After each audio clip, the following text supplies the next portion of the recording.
Hey guys, tonight we begin with perhaps one of the most chilling family traditions in human history. A practice so ruthless, so calculating, that it makes modern political scandals look like playground squabbles. We're diving into the Byzantine Empire, where brothers didn't just compete for the throne. They systematically destroyed each other's ability to ever claim it. So before you get comfortable, take a moment to like the video and subscribe. But only if you genuinely enjoy what I do here. And let me know in the comments where you're tuning in from and what time it is for you. It's always fascinating to see who's joining us from around the world. Now dim the lights, maybe turn on a fan for that soft background hum, and let's ease into tonight's journey together. You wake up in Constantinople. The year is 945 AD, and you're not just any child. You're a prince of the Byzantine Empire. The morning sun filters through the intricate mosaics of your palace window, casting golden patterns across marble floors that have witnessed 1,000 years of imperial history. The air carries the scent of frankincense from the palace chapel, mixed with the distant aroma of bread baking in the royal kitchens. But there's something else in that air, something that makes your tutors speak in hushed whispers when they think you're not listening. You see, in the Byzantine Empire, being born a prince wasn't a blessing. It was a death sentence with better food and silk clothing. Your older brother sits on the throne, and you're what the court whispers call spare material. Not quite important enough to kill outright, but far too dangerous to leave intact. The Byzantine Empire operated on a simple principle that would make modern politicians weep with envy. Absolute power corrupts, absolutely. But shared power corrupts everything. Every male heir represented a potential civil war, a possible rebellion, a walking, talking threat to imperial stability. So the Byzantines, with their characteristic blend of Christian piety and ruthless pragmatism, developed what they considered an elegant solution. Castration wasn't just about removing a threat. It was about transforming it into an asset. A castrated prince couldn't father children who might challenge the throne generations later. He couldn't marry into powerful families and create dangerous alliances. He was, in the cold calculation of imperial politics, neutralized, but still useful. You're sitting in the palace library, surrounded by countless scrolls and codices, when your tutor, a thin man with nervous eyes, begins explaining the concept of eunuch administrators. These aren't foreign slaves, he tells you carefully, but often princes of the blood who've been prepared for special service to the empire. The euphemism hangs in the air like incense smoke, beautiful and suffocating at the same time. The practice wasn't born from sadism, though sadism certainly played its part. It emerged from centuries of civil wars that had nearly destroyed the empire time and again. Roman history was littered with brothers who'd torn the empire apart competing for power. The Byzantines looked at this pattern and thought, what if we could break the cycle not through murder, which created martyrs and blood feuds, but through a more permanent solution? Your servants dress you each morning in silk robes dyed with imperial purple, a color so expensive that wearing it without permission was treason. They place a small golden circlet on your head, marking you as royalty. But you've begun to notice how their hands linger just a moment too long when they help you dress. How their eyes hold a mixture of pity and something else you can't quite name. The palace corridors echo with the soft footsteps of hundreds of eunuch officials who glide through the halls like ghosts of ambition past. Some were born to slavery and castrated young for administrative roles. But others ... Others wear their silk slightly differently, carry themselves with a bearing that speaks of royal blood, royal education, royal disappointment. These are the men who once stood where you stand now. You're learning to read faces in the Byzantine court, a survival skill as important as reading, Greek or Latin. There's the look servants give to someone who's fully royal and dangerous. There's the look they give to someone who's royal but safely neutralized. And then there's the look they're starting to give you, a mixture of respect for what you are and sympathy for what you're probably going to become. The evening prayers echo through the palace as you kneel in the chapel, surrounded by icons that seem to watch you with knowing eyes. The golden Christ Pantocrator gazes down from the dome, and you wonder if divine omniscience extends to knowing which princes will wake up tomorrow still capable of fathering dynasties. Your brother, the Emperor, loves you in the way that absolute monarchs love their siblings. Completely, genuinely, and with the cold knowledge that love and politics occupy different universes.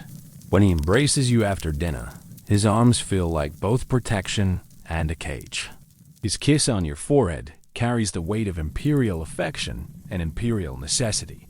This is the world you're about to understand more deeply, a world where family loyalty and political survival created one of history's most systematic approaches to neutralizing threats. The Byzantines didn't invent cruelty, but they certainly perfected the art of making it seem almost reasonable. The roots of imperial paranoia. You're standing in the year 330 AD, watching Constantine the Great consecrate his new capital on the Bosphorus. The air buzzes with construction noise, hammers on stone, oxen pulling massive marble blocks, thousands of workers transforming a Greek fishing village into the center of the world. But even as the foundations of Constantinople are being laid, the foundations of imperial paranoia are being laid even deeper.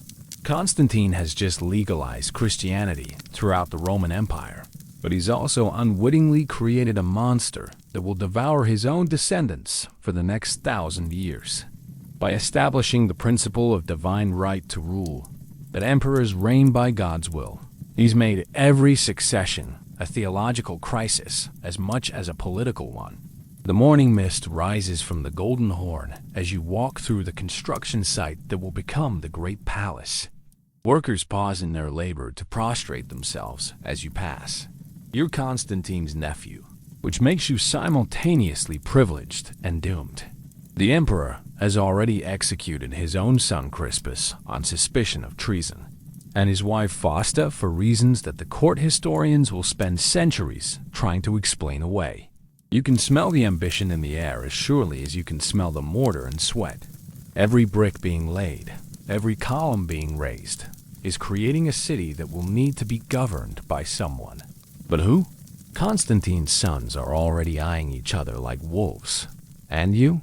You're intelligent enough to know that intelligence makes you dangerous. The Roman tradition was clear.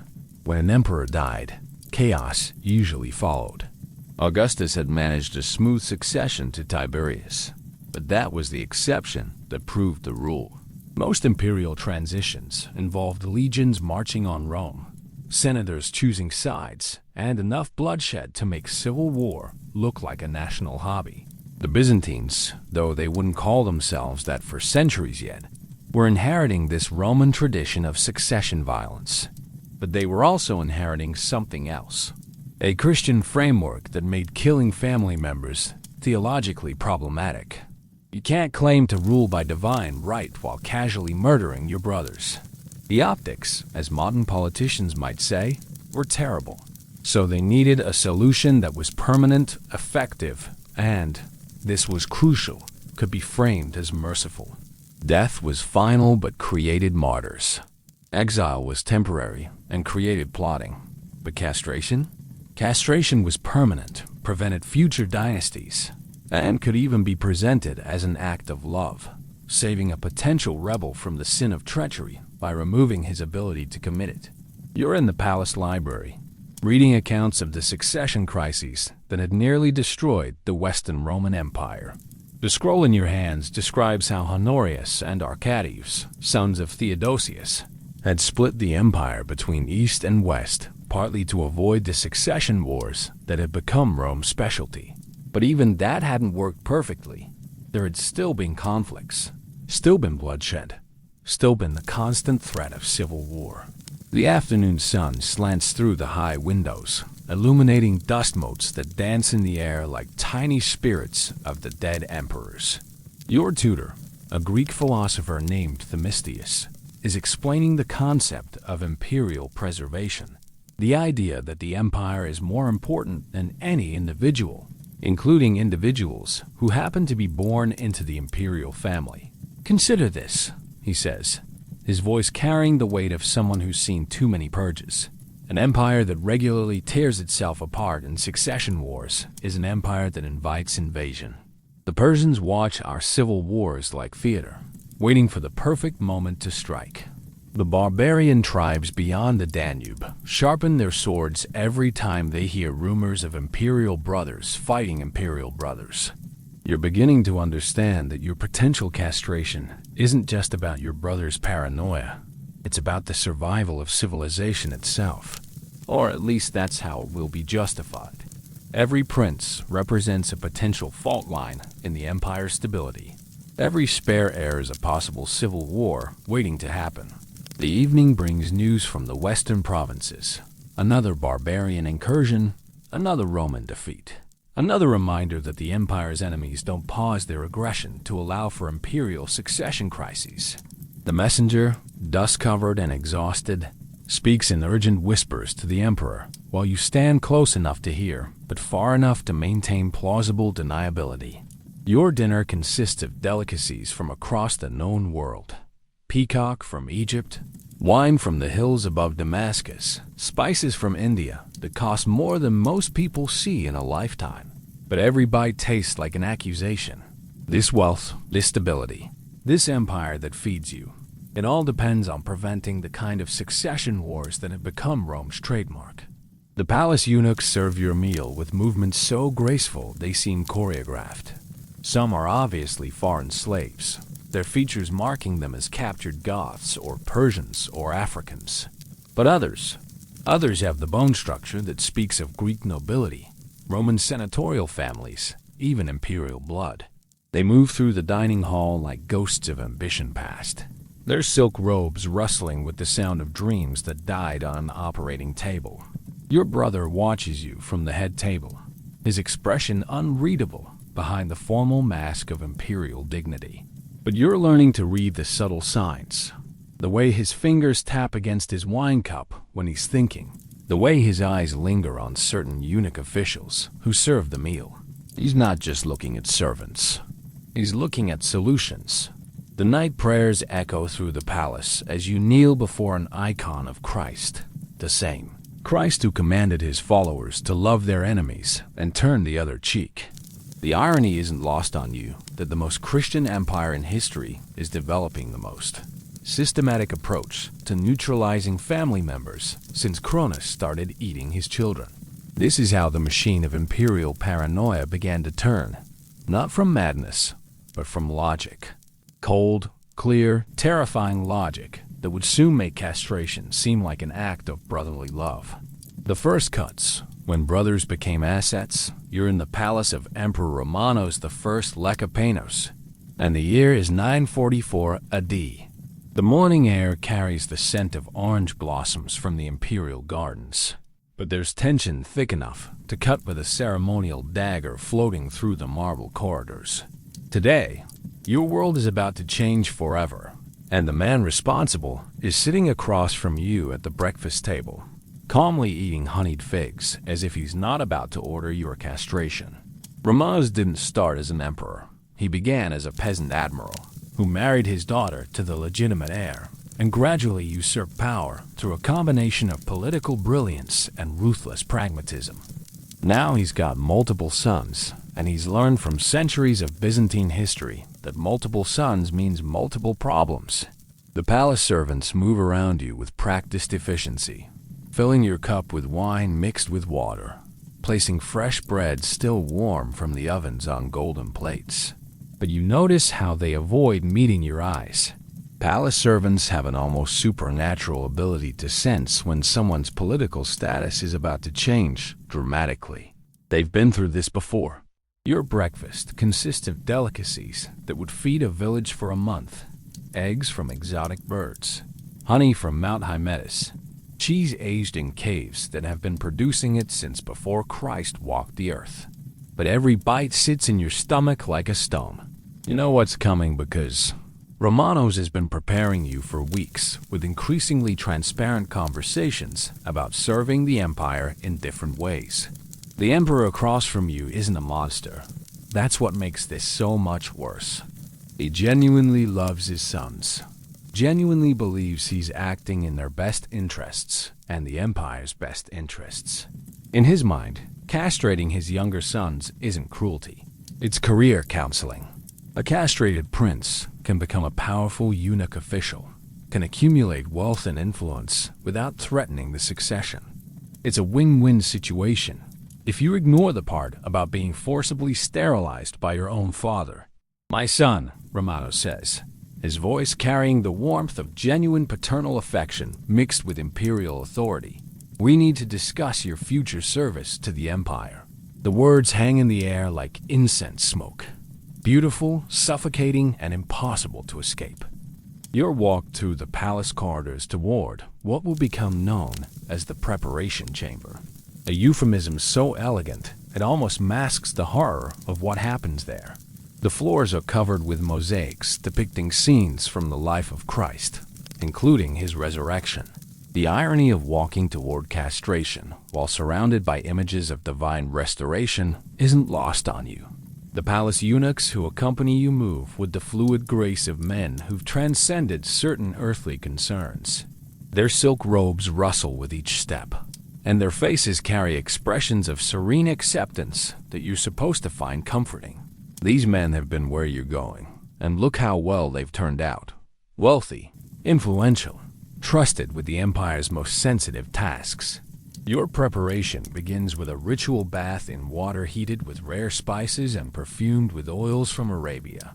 The servants who wash you handle your body with the reverence typically reserved for sacred relics. And you're beginning to understand that, in a sense, that's exactly what you're becoming.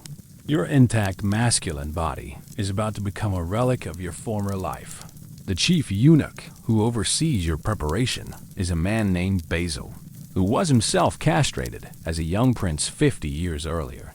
He speaks to you with genuine kindness, explaining that the fear is always worse than the reality, that the pain is temporary, but the opportunities are permanent.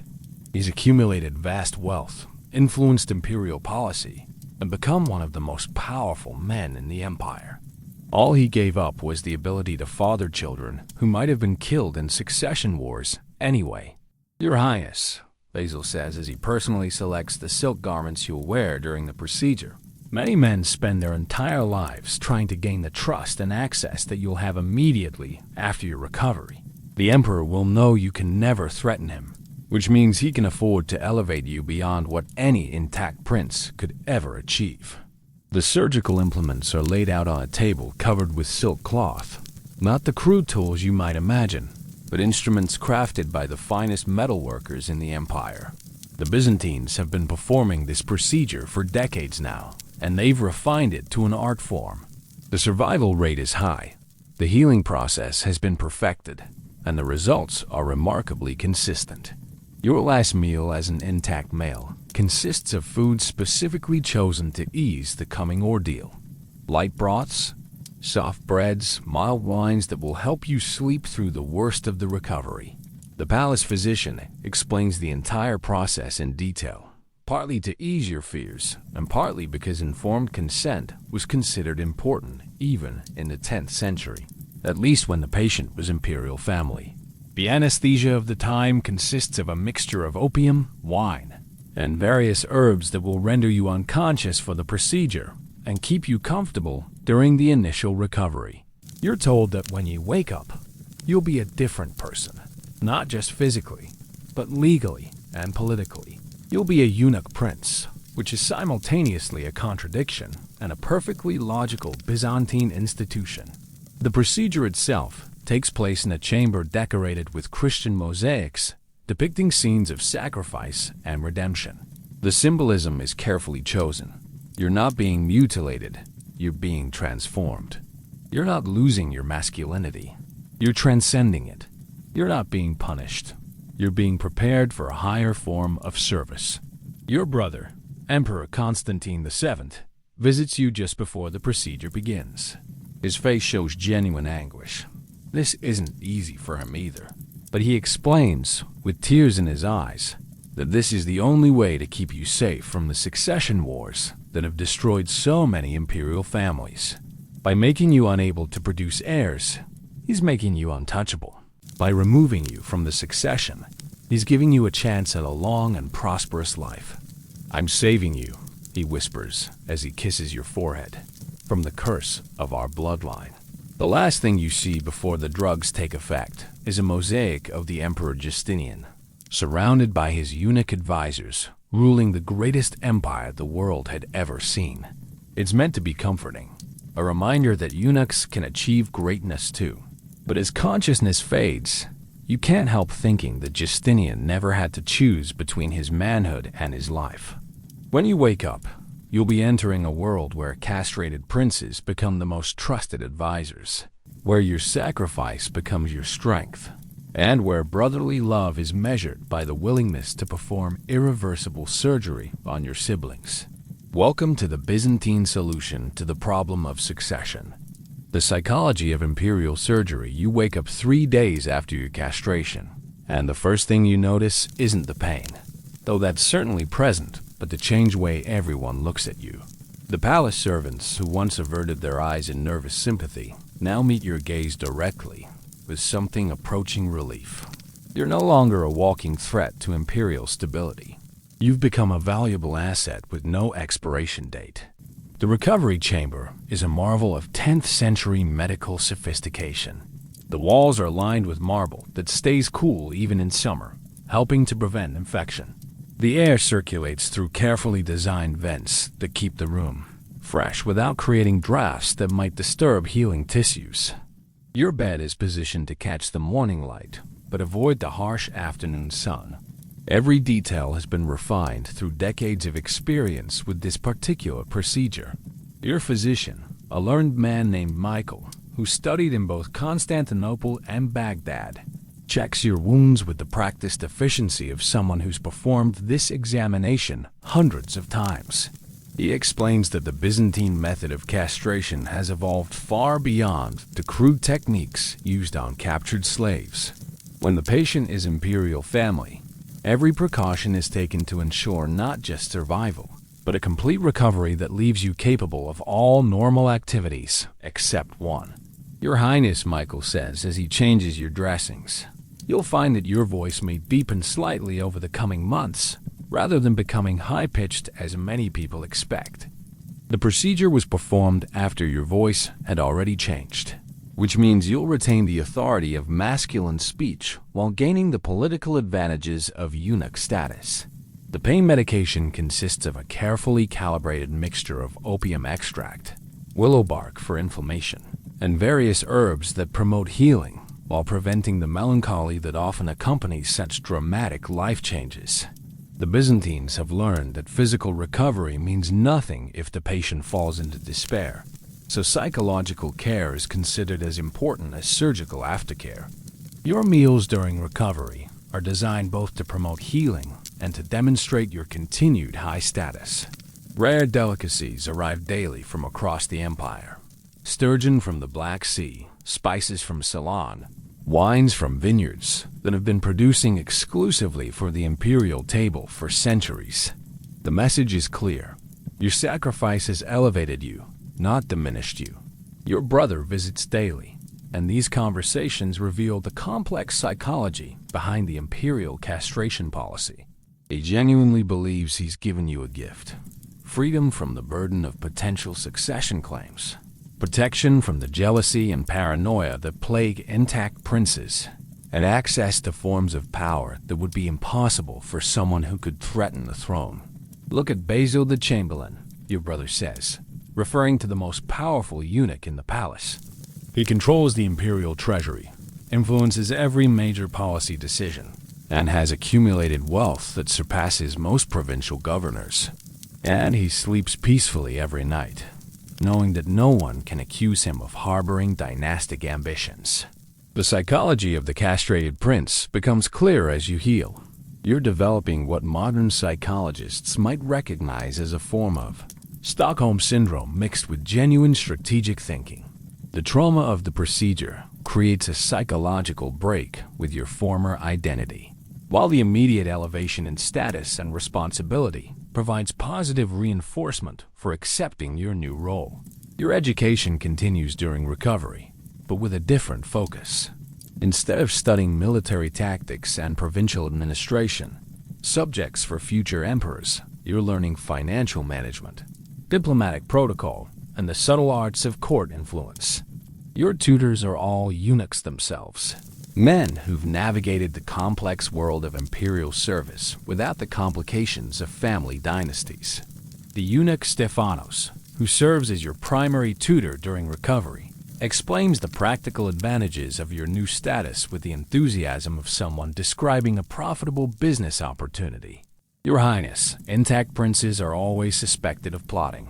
Every conversation they have, every alliance they form, every success they achieve is viewed through the lens of potential treason. But eunuch princes? We can achieve anything because no one fears we're building toward a coup. Your daily routine during recovery becomes a carefully orchestrated introduction to eunuch court culture. You receive visits from the most successful eunuch officials in the empire, each sharing stories of how their castration became the foundation of their power. These aren't broken men nursing grievances. They're confident, influential figures who've turned their sacrifice into strength. The chief eunuch, a man named Constantine, who was castrated as a teenager 40 years earlier, becomes your informal mentor. He explains that the psychological transition is often more challenging than the physical recovery. Your mind keeps trying to think like an intact prince, he says, planning for dynasties you'll never found, worrying about succession rights you'll never claim. The freedom comes when you realize that those concerns were chains, and we've been liberated from them. Your first venture outside the recovery chamber reveals how dramatically your social position has changed. Intact princes must always maintain careful distance from the emperor to avoid suspicion of plotting. But you can walk freely through the imperial quarters, participate in private councils, and access information that would be too dangerous to share with potential successors. Your castration has become a security clearance that money can't buy. The religious dimension of your transformation receives careful attention from the palace chaplains. They explain that many early Christian ascetics practiced self-castration as a spiritual discipline, viewing sexual desire as an obstacle to divine contemplation. Your involuntary castration, they suggest, places you in the tradition of Origen and other church fathers who sacrificed physical completeness for spiritual advancement. Your dreams during this period are complex and revealing. Sometimes you dream of the children you'll never father and wake with a sense of loss that sits like a stone in your chest. But other dreams show you wielding forms of power that intact princes never achieve, commanding armies as a trusted general, negotiating treaties as an irreproachable diplomat, accumulating wealth as a financial administrator whose loyalty can never be questioned. The psychological transformation accelerates as you begin to interact with other castrated members of the imperial family. Your cousins who underwent the procedure years earlier share their experiences with the matter-of-fact acceptance of people who've successfully navigated a difficult transition. They speak of their castration the way successful businessmen might discuss a risky investment that paid off handsomely. By the end of your first month of recovery, you're beginning to think of yourself not as a mutilated prince, but as an enhanced prince, one whose sacrifice has unlocked forms of access and influence that intact royalty can only dream of. The psychological adaptation is nearly complete, and you're ready to enter the strange, powerful world of the Byzantine eunuch nobility. The man you were is gone, but the man you're becoming might just be more powerful than the emperor himself. The art of brotherly love, Byzantine style. You're standing in the private chambers of Emperor John I Themistocles in the year 970 AD, watching him pace nervously in front of a golden icon of Christ Pantocrator. The morning light streaming through the high windows catches the threads of his purple silk robe, creating patterns that shift and shimmer like liquid authority. But there's nothing fluid about the decision he's wrestling with, whether to castrate his youngest brother before the boy reaches his 15th birthday. John earned the throne through a combination of military brilliance and political assassination. He literally climbed into the palace through a window to murder his predecessor. Now he's discovered what every successful usurper learns.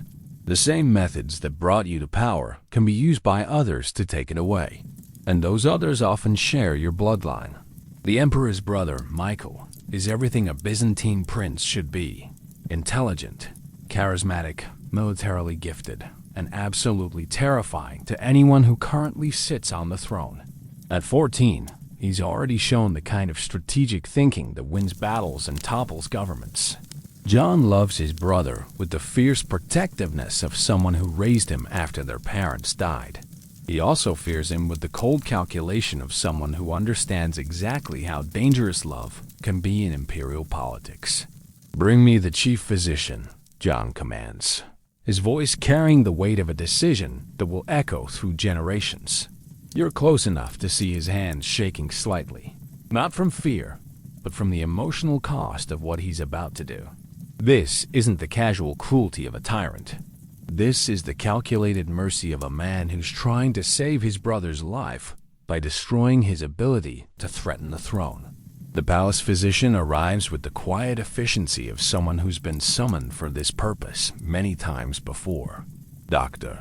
Anthemios has overseen the castration of 17 imperial family members during his career, and he approaches each case with the clinical detachment of a man who's learned to separate medical necessity from emotional complexity. "Your Majesty," Anthemios says as he unfolds the silk-wrapped surgical instruments. The procedure is most successful when performed before the subject reaches full sexual maturity. Your brother's age is ideal. Old enough to survive the surgery easily, young enough to adapt psychologically to his new status.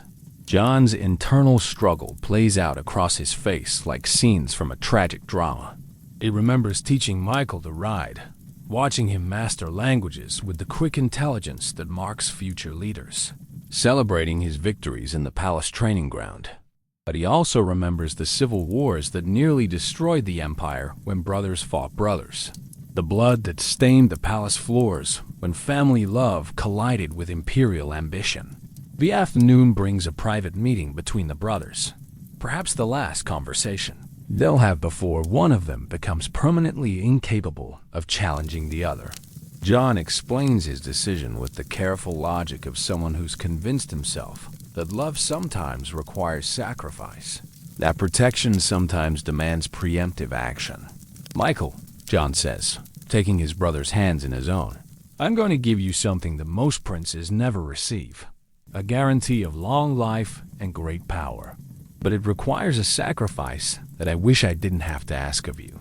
Young Michael listens, with the serious attention of someone who's been raised in the Byzantine court and understands that every conversation with the emperor might be a matter of life and death. His response reveals the sophisticated political education that all imperial children receive by necessity.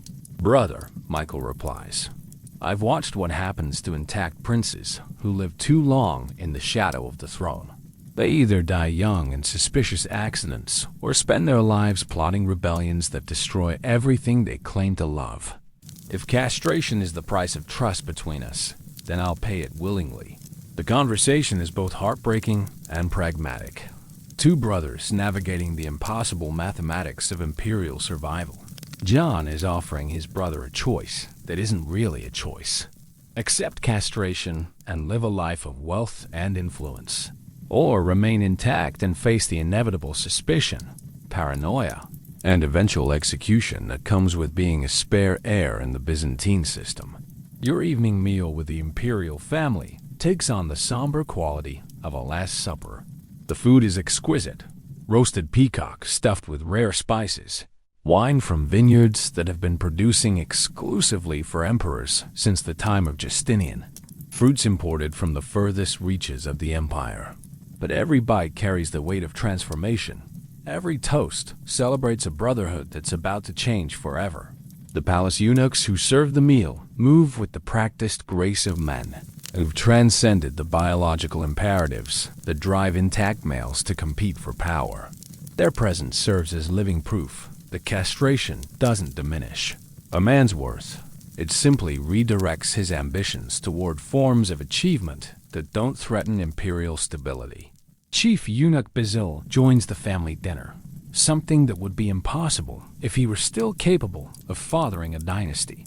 His presence demonstrates the unique position that castrated royalty occupies in Byzantine society, simultaneously family and safe outsider, blood relative and trusted advisor, prince and permanent political asset. Your Majesty, Basil says to young Michael, tomorrow you'll begin a journey that I began 30 years ago. It's not the path you expected, but it's the path that leads to forms of power that intact princes can never achieve. The Emperor trusts me with secrets he would never share with his own sons, precisely because I can never use those secrets to build a competing dynasty. The preparation for Michael's castration becomes a family affair, with John personally overseeing every detail to ensure that his brother receives the finest care available in the empire. The surgical chamber is decorated with mosaics depicting scenes of sacrifice and redemption. Abraham's willingness to sacrifice Isaac, Christ's sacrifice for humanity, martyrs who gave their lives for the faith. The message is clear. Great sacrifices lead to great rewards. Your role as witness to this brotherly drama reveals the complex emotional dynamics that drive the Byzantine castration system. This isn't a crime being committed. It's a sacrament being performed. John isn't destroying his brother. He's transforming him. Michael isn't being victimized. He's being elevated to a status that transcends the limitations of normal masculine ambition. The night before the procedure, the brothers spend hours in private conversation, working through the psychological and practical implications of what's about to happen. John explains how castrated princes often accumulate more real power than their intact siblings, how freedom from succession concerns allows for forms of achievement that would be impossible for potential heirs. Tomorrow, John says as he embraces his brother for what might be the last time as equals, you'll become something that I can never be. A prince without fear, an advisor without agenda, a brother without threat. I envy you the peace that comes with that transformation. Michael's response encapsulates the sophisticated rationalization that makes the Byzantine castration system psychologically sustainable. Brother, you're giving me something more valuable than the throne. You're giving me your complete trust.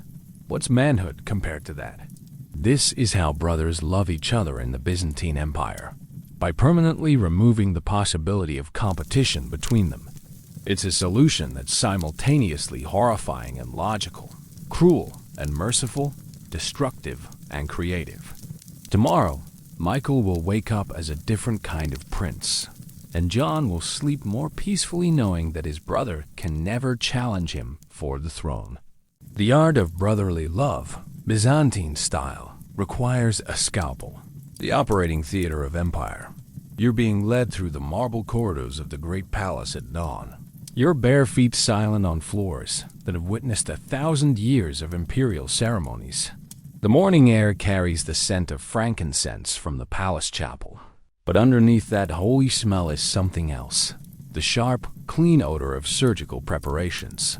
Today, you're not just witnessing history, you're about to become it.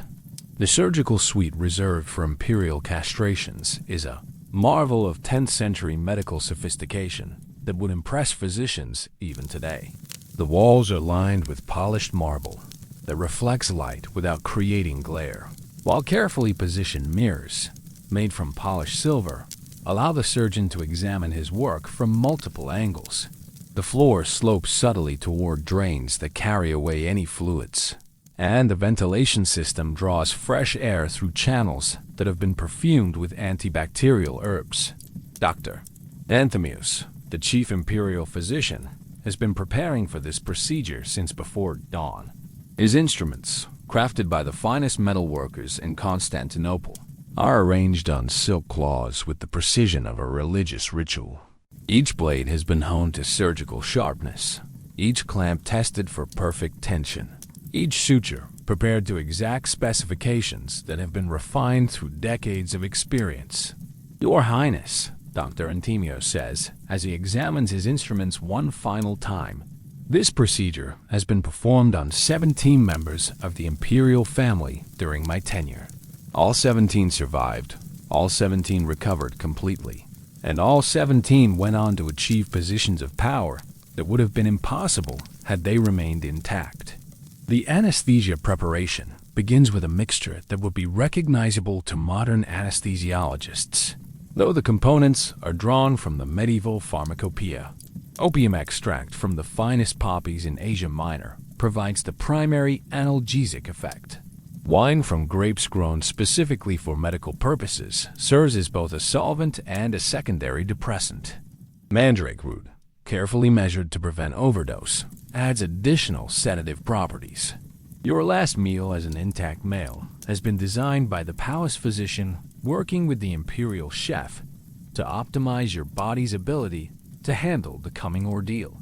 Light broths provide easily digestible nutrition without burdening your system. Honey gives quick energy for healing. Specific herbs support blood clotting and tissue repair.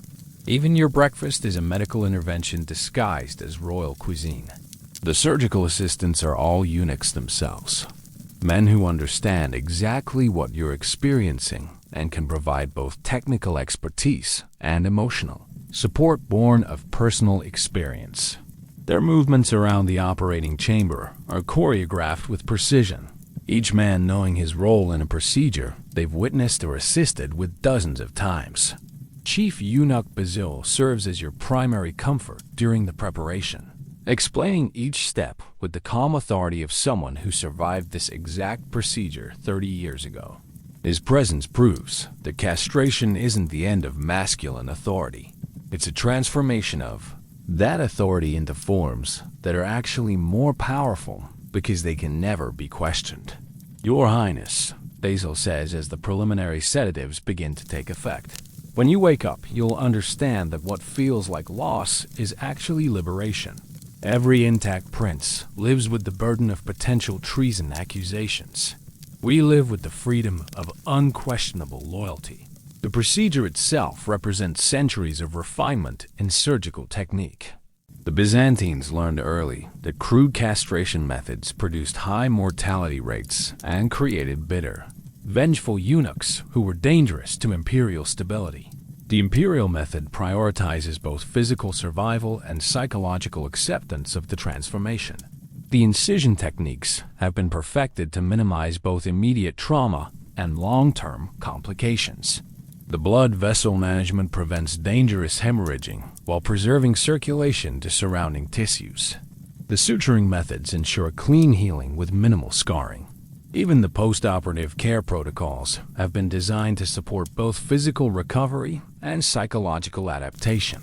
Your unconscious body is positioned with careful attention to preserving dignity, even during the most undignified of procedures.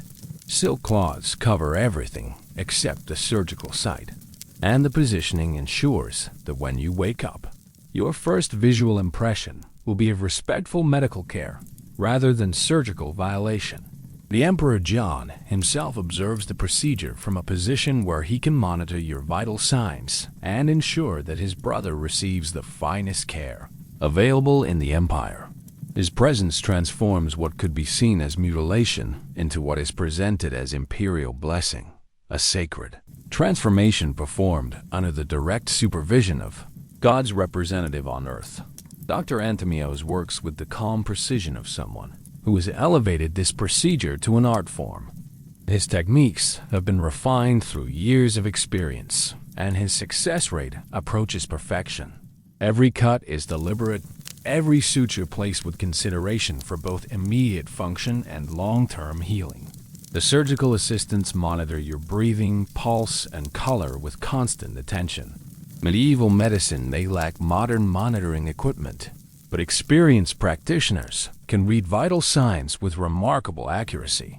Any deviation from normal patterns triggers immediate intervention protocols that have been developed through hard-won experience. The procedure takes approximately 2 hours from first incision to final suture, long enough to ensure thoroughness, short enough to minimize trauma. The timing has been calculated to optimize healing while minimizing the psychological impact of prolonged unconsciousness. When you wake up, you'll have clear memories of the preparation, but no traumatic recollections of the surgery itself. Your post-operative care begins immediately, with specialized eunuch nurses who understand both the medical requirements and the emotional needs of newly castrated imperial family members.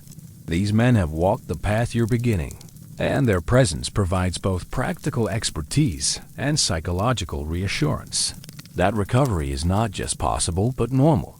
The recovery chamber has been prepared with the same attention to detail as the operating theater. The bed positioning optimizes drainage while minimizing pressure on healing tissues. The lighting provides adequate visibility for medical examinations without causing discomfort. The temperature is maintained at levels that promote healing while preventing both infection and chill. When you finally wake up, the first face you see belongs to your brother John, not looking down at you with pity or guilt, but meeting your eyes with the relief of someone who has successfully navigated one of the most difficult decisions an emperor can make. You're no longer his potential rival. You've become his most trusted ally. The transformation is complete. The boy who entered the operating chamber no longer exists. The man who emerges is something new, a eunuch prince, whose sacrifice has purchased both safety and power in the dangerous world of Byzantine politics. The hierarchy of the castrated. You wake up 6 weeks after your surgery to discover that you've entered a world within a world. The complex, sophisticated hierarchy of the Byzantine eunuch system. Your recovery chamber overlooks the palace courtyard, where dozens of eunuch officials conduct the daily business of empire, their silk robes rustling as they glide between meetings that determine the fate of millions. You're no longer just a prince. You're a member of the most exclusive and powerful administrative class in human history. The morning brings your first formal introduction to the Court of Eunuchs, a parallel government structure that operates alongside the traditional imperial administration. Chief Eunuch Bazil arrives with a silk scroll that contains your new official title, Imperial Eunuch of the Sacred Bedchamber, 3rd rank. The title sounds ceremonial, but you're learning that in Byzantine politics, ceremony and power are often the same thing. Your Highness, Bazil explains as he unrolls the appointment scroll, your castration has qualified you for positions of trust that no intact male could ever hold. The Emperor can share state secrets with you, involve you in sensitive negotiations, and grant you access to information that would be treasonous to discuss with potential successors. The eunuch hierarchy is more complex than the traditional aristocratic system, with ranks and responsibilities that reflect both the sacrifice made and the trust earned through that sacrifice. At the top are the great eunuchs, castrated members of the imperial family who serve as the emperor's most trusted advisors. Below them are the administrative eunuchs, highly educated men who manage the empire's bureaucracy. At the bottom are the service eunuchs, who handle the daily operations of the palace. Your education in eunuch politics begins with lessons in the subtle art of influence without intimidation. Intact princes must always be careful not to appear too successful, too popular, or too capable, lest they trigger imperial paranoia. But eunuch princes face no such limitations. Your very castration serves as proof of loyalty that allows you to achieve at the highest levels without suspicion. The afternoon brings a tour of the eunuch quarters, residential areas of the palace that most people never see. These aren't the modest chambers you might expect for castrated servants, but luxurious apartments that rival the finest noble residences. The walls are decorated with mosaics depicting scenes of intellectual achievement rather than military conquest, reflecting the different forms of power that eunuchs are expected to pursue. Your guide through the eunuch quarters is Constantine the Parakoimonos, a title that translates roughly as Chief of the Imperial Bedchamber, but actually means something closer to Prime Minister with security clearance. Constantine was castrated as a young prince 40 years ago and has since accumulated wealth and influence that surpasses most intact members of the imperial family. Your Highness, Constantine says, as he shows you apartments decorated with silk tapestries and filled with treasures from across the known world. Castration doesn't diminish a man's prospects. It expands them into areas where intact males can never venture. I control the imperial treasury, influence every major policy decision, and sleep peacefully knowing that no one suspects me of harboring dynastic ambitions. The economic advantages of eunuch status become clear as you examine the financial records that Constantine shares with casual openness. Eunuch officials are permitted to accumulate personal wealth without the restrictions placed on intact nobles, who must always worry that excessive riches might be interpreted as preparation for rebellion. Your castration has effectively given you unlimited earning potential. The social dynamics of the eunuch hierarchy reveal themselves during the evening meal, where you dine with other castrated members of the imperial family. The conversation flows freely across topics that would be dangerous for intact princes to discuss: military strategies, administrative reforms, foreign policy decisions, even frank assessments of the emperor's strengths and weaknesses. Your dinner companions include Michael the Logothete, who was castrated at age 16 and now controls the empire's communication system; Stephen the Chartophylax, who underwent the procedure at 12 and has become the empire's chief legal officer; and Nagphorus, the curator, who was operated on at 14 and now manages imperial properties worth more than some kingdoms. The beauty of our position, Michael explains between courses of delicacies from across the empire, is that we can be completely honest with the emperor about his mistakes, because he knows we have no ulterior motives. Intact advisors must always temper their counsel with consideration for how their advice might affect their own advancement. We can focus purely on what's best for the empire. The evening entertainment consists of scholarly discussions rather than the military competitions or hunting expeditions that occupy intact nobles. Eunuch culture emphasizes intellectual achievement, administrative excellence, and artistic patronage over the physical prowess that forms the basis of traditional masculine authority.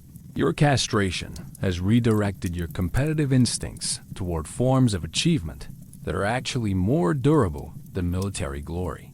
Your sleeping quarters reflect your new status: a private apartment decorated with books, maps, and astronomical instruments rather than weapons and hunting trophies. The message is clear. Your power will come from knowledge and administrative skill rather than physical force. The bed itself is designed for comfort rather than procreation, with silk sheets and pillows that promote the kind of restful sleep that supports intellectual work.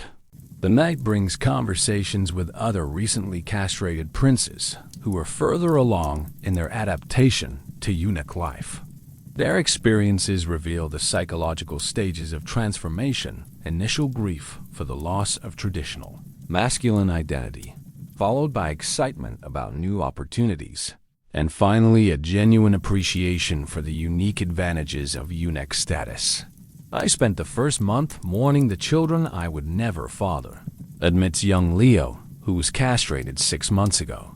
Now, I realize that those hypothetical children would have been political liabilities from the moment of birth. My brothers who remained intact live in constant fear for their son's safety. I live in perfect security. The administrative training that begins immediately after your physical recovery focuses on skills that intact princes rarely need to develop: financial management, diplomatic protocol, intelligence analysis, judicial procedure, all the unglamorous but essential work of running an empire. Your castration has qualified you for the kind of detailed, trust-requiring work that keeps civilizations functioning.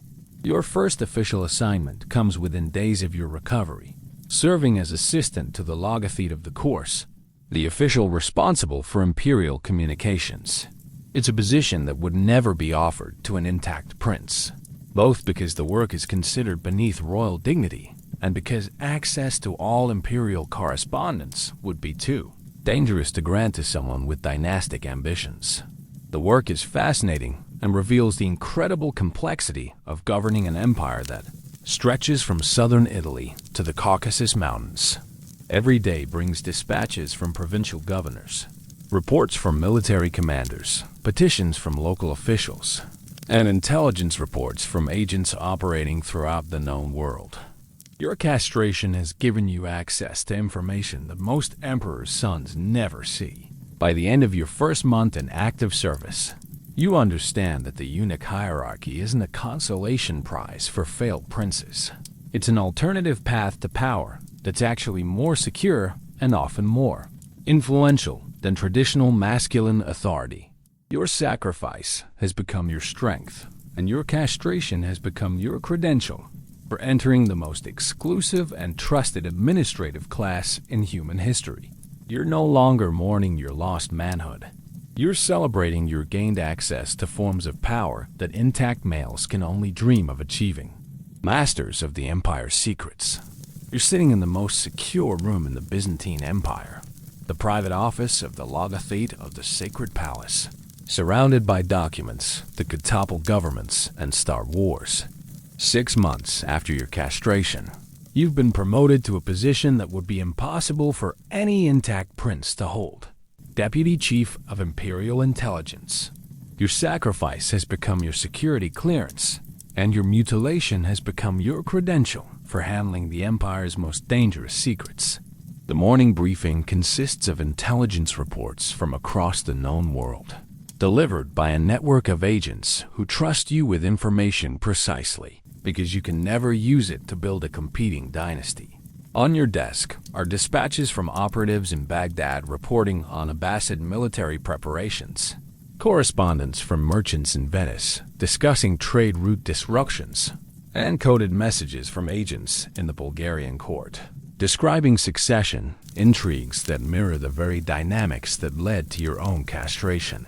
Your supervisor is the legendary eunuch administrator Basil Lekapenos, who was castrated as a young prince 30 years ago and has since become the Empire's spymaster. His office walls are covered with maps showing trade routes, military positions, diplomatic relationships, and intelligence networks that span from Ireland to India. Every pin on those maps represents information that could mean the difference between imperial survival and imperial collapse. Your Highness, Basil says as he reviews your analysis of Persian diplomatic correspondence, your castration has given you something that no intact prince possesses: the ability to think strategically without personal dynastic considerations clouding your judgment. When you assess whether we should support one claimant to the Abbasid throne over another, you're thinking purely about Byzantine interests, not about how that decision might affect your own family's future. The intelligence work reveals the incredible complexity of governing an empire, surrounded by enemies who watch for any sign of weakness. Every succession crisis, every natural disaster, every economic disruption is monitored by hostile powers looking for opportunities to expand at Byzantine expense. The information flowing across your desk makes it clear that imperial paranoia isn't paranoia at all. It's realistic assessment of genuine threats. Your daily routine involves analyzing reports that would make modern intelligence officers envious of their sophistication. Merchant communications that contain coded military intelligence. Religious pilgrimage routes that serve as diplomatic channels. Marriage negotiations that are actually alliance-building exercises. Trade agreements that hide military cooperation pacts. The medieval world operates on layers of complexity that require exactly the kind of dispassionate analysis that castrated administrators can provide. The afternoon brings a meeting with the emperor himself, who relies on eunuch intelligence officers for information that would be too dangerous to share with intact advisors. In the private imperial study, surrounded by maps and documents that chart the empire's strategic position, you brief Constantine VII on threats that could determine whether the empire survives another century. The Bulgarians are mobilizing forces along our northern frontier, you report, pointing to troop movement patterns that your agents have tracked for weeks. But our analysis suggests this is defensive positioning in response to Hungarian pressure, not preparation for an attack on our territory. We recommend maintaining current diplomatic relations while quietly reinforcing border garrisons. The Emperor listens with the focused attention of someone who understands that his survival depends on accurate intelligence analysis. He asks probing questions that test your reasoning, challenges assumptions that might be influenced by wishful thinking, and demands contingency plans for multiple scenarios. This level of strategic discussion would be impossible with intact advisors who might use the information to advance their own political agendas. Your evening work involves the most sensitive intelligence operation in the Empire, monitoring potential threats from within the imperial family itself. This is where your eunuch status becomes absolutely crucial. You're analyzing the activities, associations, and communications of intact princes who might pose succession threats, work that would be treasonous for an intact male to perform, but is simply professional duty for a castrated administrator. The intelligence files on your intact cousins reveal the constant surveillance that surrounds potential imperial rivals. Their correspondence is monitored. Their associates are investigated. Their financial activities are tracked, and their military connections are analyzed for signs of potential rebellion. The information would be devastating in the wrong hands, but your castration ensures that you have no personal interest in using it for anything other than imperial security. Your workspace is equipped with the finest intelligence-gathering tools available in the 10th century. Magnifying lenses for examining documents and seals, chemical preparations for revealing invisible ink, cipher wheels for decoding encrypted messages, maps updated with the latest geographical intelligence, books containing biographical information on foreign leaders, military commanders, and potential allies or enemies throughout the known world. The psychological advantages of eunuch intelligence work become clear through daily experience. Intact administrators must always consider how their recommendations might affect their own career prospects, family interests, or dynastic ambitions. But your castration has freed you from those concerns, allowing you to provide purely objective analysis based solely on imperial interests. Your training in advanced intelligence techniques reveals the sophistication of Byzantine espionage operations. Document forgery methods that can create correspondence indistinguishable from genuine articles. Interrogation techniques that extract information without obvious coercion. Surveillance methods that track targets without detection. Communication systems that can convey sensitive information across vast distances without interception. The international intelligence network that you help coordinate operates throughout the known world with remarkable effectiveness. Byzantine agents in foreign courts report on succession disputes, military preparations, economic conditions, and political developments that might affect imperial interests. Merchants carrying Byzantine goods serve as intelligence gatherers in markets from London to Ceylon. Religious figures traveling on pilgrimage carry messages and gather information across cultural and political boundaries. Your analysis of intelligence reports reveals patterns that help predict and prevent threats to imperial stability. Economic indicators that suggest regions where rebellions might develop. Military movements that indicate preparation for attacks on Byzantine territory. Diplomatic communications that reveal alliance formations among hostile powers. Social developments that might create opportunities for Byzantine expansion or intervention. The security protocols surrounding your work are more sophisticated than anything practiced in the medieval world. Document storage systems that prevent unauthorized access while ensuring legitimate. Users can find necessary information quickly. Communication procedures that protect sensitive intelligence while ensuring decision-makers receive timely reports. Personnel screening methods that identify potential security risks before they can access classified information. Your promotion to Chief Deputy of Imperial Intelligence comes just 8 months after your castration.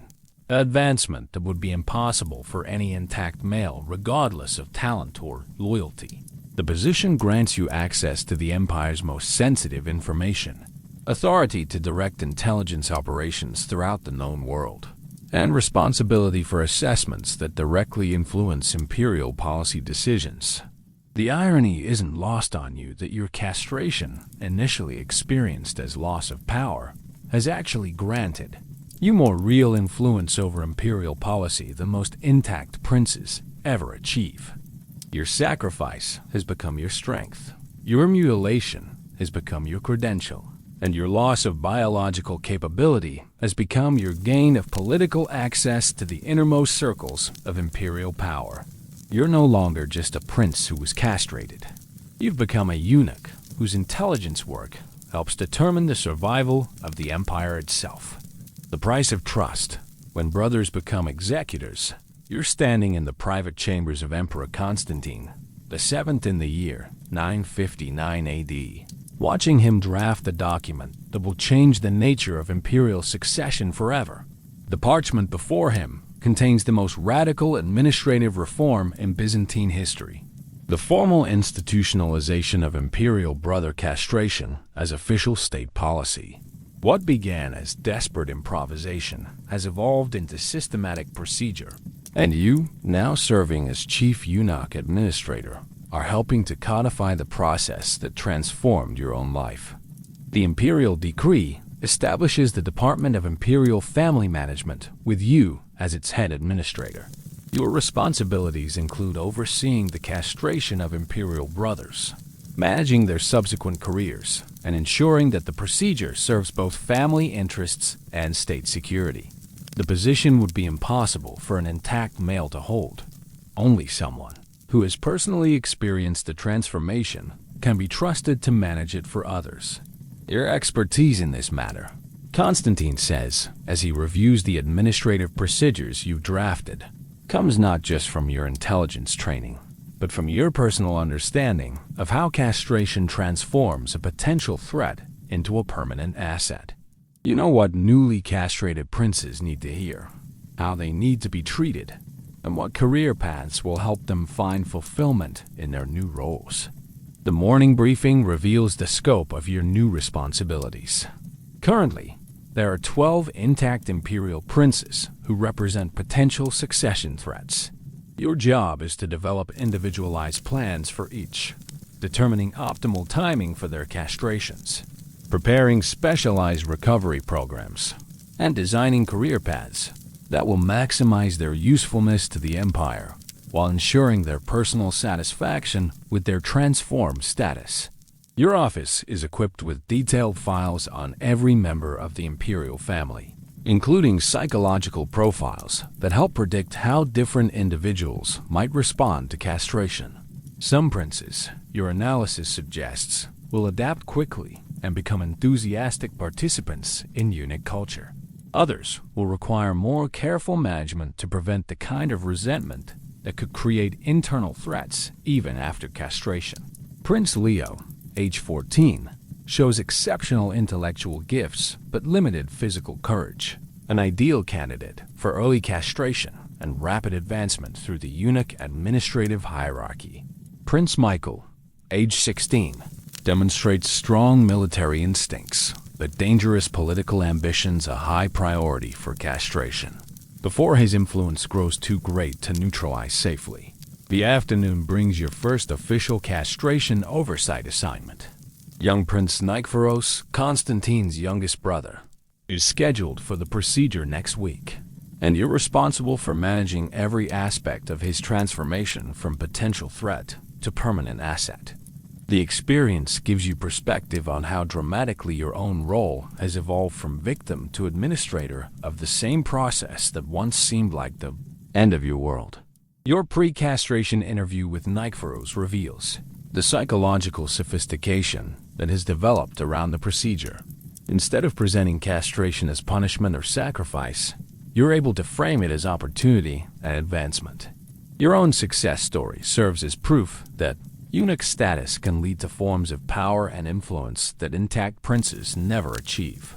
Your Highness, you explain to the nervous teenager, I'm not here to convince you that castration is painless or that you won't mourn the loss of traditional masculine identity. But I can promise you that the opportunities available to eunuch princes far exceed anything you could achieve as an intact spare heir. Look at my career trajectory.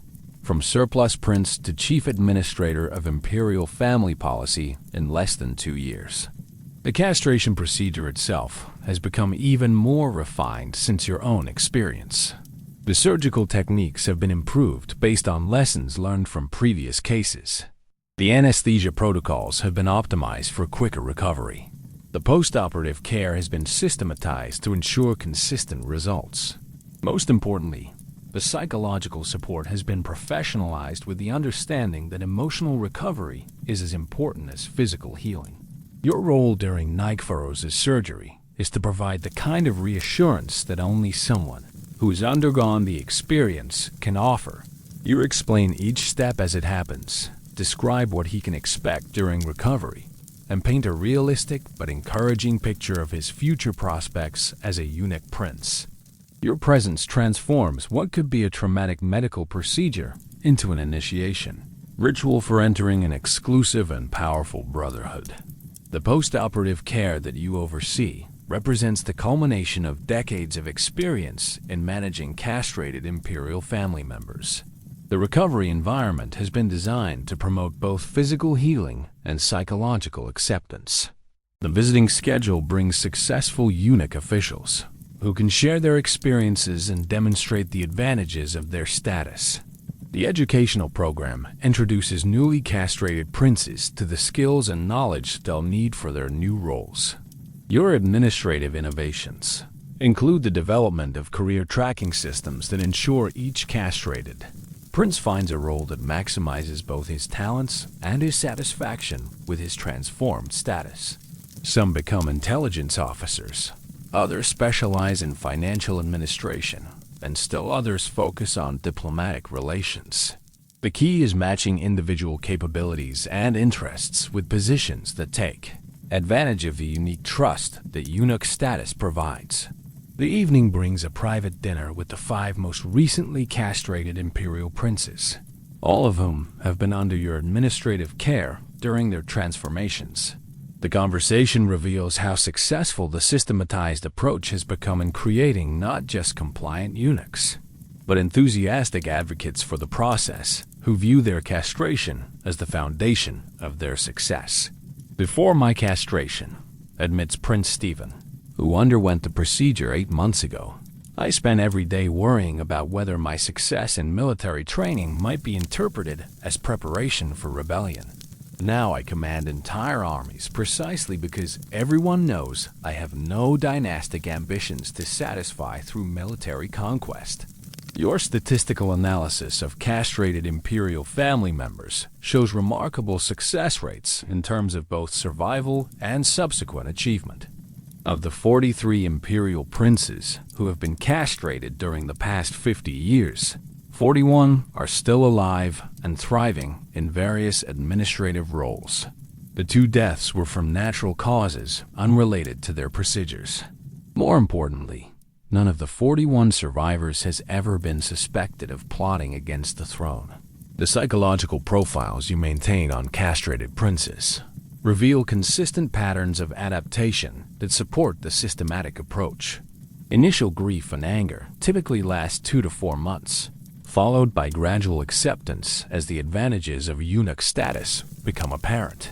By the 1-year mark, most castrated princes report higher life satisfaction than they experienced before their procedures, primarily due to the reduction in stress that comes with elimination of succession anxieties. Your international correspondence reveals that other empires are beginning to study the Byzantine approach to managing imperial succession. Diplomatic reports from the Abbasid court mention increasing interest in systematic castration of potential rivals. Chinese diplomatic messages reference discussions of adopting similar policies for managing the Mandate of Heaven transitions. The Fatimid Caliphate has reportedly consulted with Byzantine physicians about surgical techniques. The most sensitive aspect of your work involves managing the castration of princes who resist the procedure. These cases require careful psychological preparation, sometimes including temporary exile or imprisonment, until the subject accepts that castration is preferable to the alternatives. Your own experience provides crucial insight into the mindset of reluctant subjects and helps develop persuasion techniques that minimize trauma while ensuring compliance. Your final report to Emperor Constantine summarizes the transformation of imperial brother castration from desperate expedient to systematic policy. Your Majesty, we have solved the fundamental problem of imperial succession, the tendency of spare heirs to become sources of instability. Through systematic castration, we transform potential threats into permanent assets, competitors into collaborators, and succession crises into administrative procedures. The Emperor's response reveals his satisfaction with how the system has evolved. You have taken the most painful decision an emperor can make, the castration of beloved family members, and transformed it into the most effective policy tool in our administrative arsenal. Every intact prince represents a potential civil war. Every eunuch prince represents a loyal administrator whose capabilities are limited only by his talents, not by suspicions about his motives.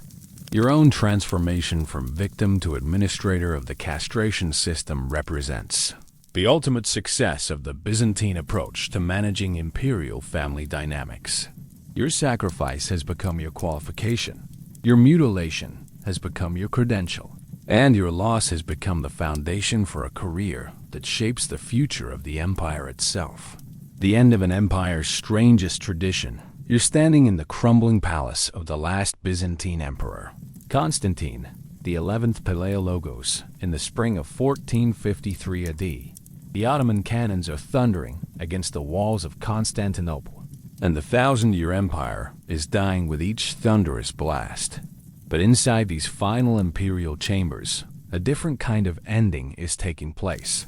The quiet conclusion of the strangest tradition in royal history. The practice of imperial brother castration is dying not from moral awakening, but from simple mathematics. There are no more brothers left to castrate. The morning light filtering through windows cracked by cannon fire illuminates a scene that would have been unthinkable to the emperors who perfected the castration system. Constantine XI has no brothers, no sons, no male relatives who might threaten his succession. The centuries of systematic castration have achieved their ultimate goal so completely that they've eliminated the imperial bloodline itself. The tradition dies not because it failed, but because it succeeded too well. Your role as the final chief eunuch administrator gives you access to records that chronicle the entire history of imperial castration policy. The leather-bound volumes contain detailed accounts of 347 imperial castrations performed over 5 centuries, each documented with clinical precision.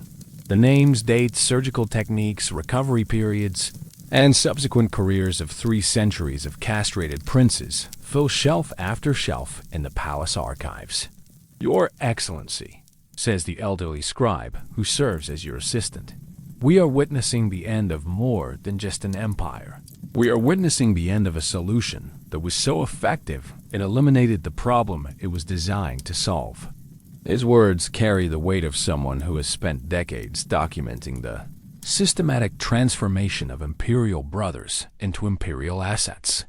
The statistical analysis you've compiled tells the story of systematic success leading to ultimate failure.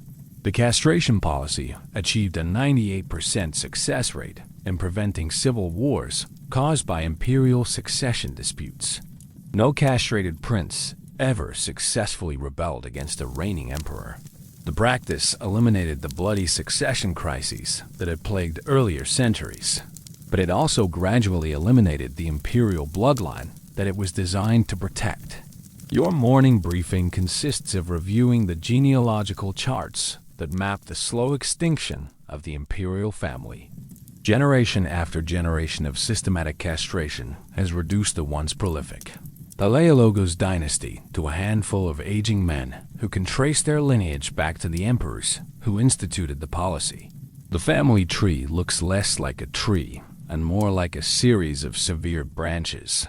The irony isn't lost on you that your own position, chief eunuch, Administrator of Imperial Family Management has evolved into Chief Administrator of Imperial Family Extinction. The department created to manage the systematic castration of Imperial brothers has become the department responsible for documenting the end of Imperial brothers altogether. Your final reports won't recommend new castrations. They'll simply record that there are no more candidates for the procedure. The afternoon brings a visit from the last surviving member of the previous generation of castrated princes, Theodore Palaiologos, who underwent the procedure in 1398 and has served the empire faithfully for 55 years. At 73, he represents both the success and the ultimate failure of the castration policy. His long, successful career proves that castrated princes could thrive and serve effectively. His childlessness represents the cost of that success. Your Excellency, Theodore says as he reviews the genealogical charts with you, I have lived to see the end of the world we created. My castration saved me from the burden of dynastic ambition, but it also ensured that my bloodline would contribute nothing to the empire's future. We solved the problem of too many heirs by creating the problem of no heirs at all. The evening brings the final meeting of the Council of Eunuch Administrators, the governing body that has managed imperial family policy for 2 centuries. The agenda is brief. Formally acknowledge that the Department of Imperial Family Management has no more families to manage. The castration policy has achieved perfect success by eliminating the need for its own existence. Your colleagues around the council table represent the institutional memory of the castration system. Each has personally overseen dozens of procedures, managed the careers of hundreds of castrated princes, and contributed to the gradual perfection of a policy that has now rendered itself obsolete. Their expertise in managing imperial brothers has become expertise in managing the absence of imperial brothers. The discussion turns to the broader implications of the policy's ultimate success. The systematic elimination of succession disputes has indeed created unprecedented imperial stability. No Byzantine emperor has faced a rebellion by castrated family members in over 2 centuries. But that stability has come at the cost of biological continuity that makes the empire's survival dependent on single individuals who, if they die without intact heirs, leave the throne empty. Your analysis of the demographic data reveals the mathematical progression that led to this moment. Each generation of systematic castration reduced the number of potential heirs in the following generation. What began as a solution to excess heirs gradually became a contributor to heir shortage. The policy that was designed to protect the dynasty from internal threats has made it vulnerable to external extinction. The foreign diplomatic correspondence in your files shows that other empires learned from both the successes and the ultimate failure of the Byzantine castration policy.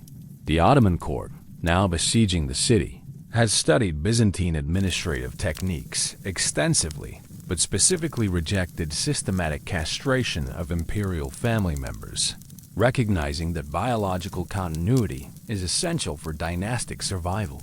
Your final administrative task involves preparing the archives for whatever government succeeds the Byzantine Empire.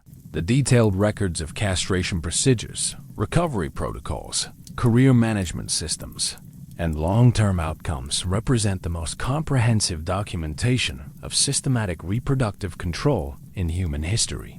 Future administrators and historians will study these records to understand both the effectiveness and the ultimate cost of solving succession problems through surgical intervention.